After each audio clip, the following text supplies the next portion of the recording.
नमस्कार दोस्तों, स्वागत है आपका मेडिसिन नॉलेज पे।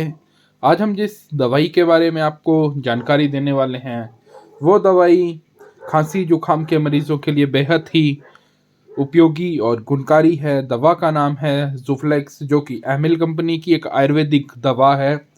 आपको बता दें कि ज़ोफ्लेक्स डॉक्टर के परिचय पे मिलने वाली एक दवा है।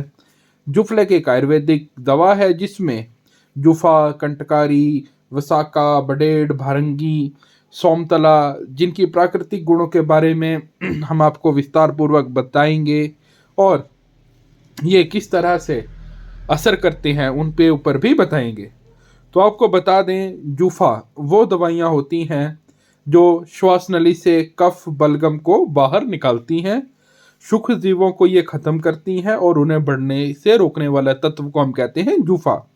कंटकारी कंटकारी वो होती है जो अस्थमा के लक्षणों से राहत देती है, चोट या संक्रमण से होने वाली सूजन को कम करती है। खांसी जुकाम के कारण अक्सर मांसपेशियों में दर्द और ऐंठन हो जाती हैं, जिसको ये रोकने में काफ़ी ज़्यादा महत्वपूर्ण होती है और ये कंटकारी दवाएं खांसी को भी नियंत्रित करती हैं।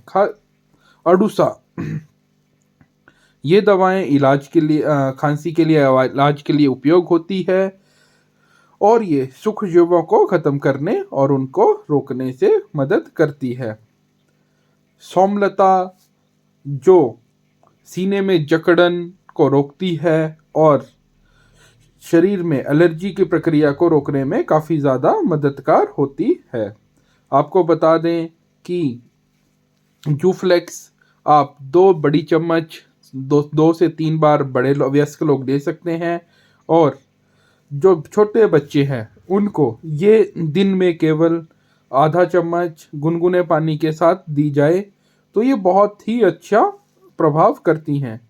साथ में आपको और चीज़ इसके बारे में बताना चाहेंगे कि हर रोगी के हिसाब में जूफ्लेक्स अलग अलग तरीके से व्यवहार करती है और अभी तक सबसे बड़ी बात ये है कि जूफ्लेक्स के कोई भी साइड इफ़ेक्ट्स का मामला सामने या कोई भी रिपोर्ट हुआ नहीं है।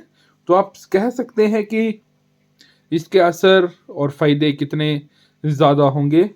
साथ में ये खाने के बाद या पहले आप कभी भी इसकी मात्रा को दवा ले सकते हैं। साथ ही इसको लेने का सही तरीका ये है कि आप इसे गुनगुने पानी के साथ लें तो ये ज़्यादा और बेहतर तरीके से असर करेगी और इसे दिन में 2 से 3 बार लिया जा सकता है। साथ ही इसे लंबे समय तक लिया जा सकता है क्योंकि एक आयुर्वेदिक दवा है और कम से कम भी 2 से 3 हफ्ते तक इसका सेवन आयुर्वेद के माध्यम से किया जाता है। साथ में आप डॉक्टर से परामर्श करके किसी भी आयुर्वेद डॉक्टर से परामर्श करके इस दवा का सेवन कर सकते हैं।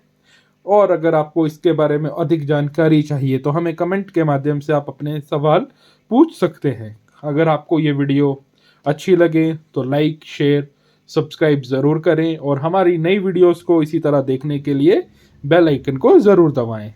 धन्यवाद।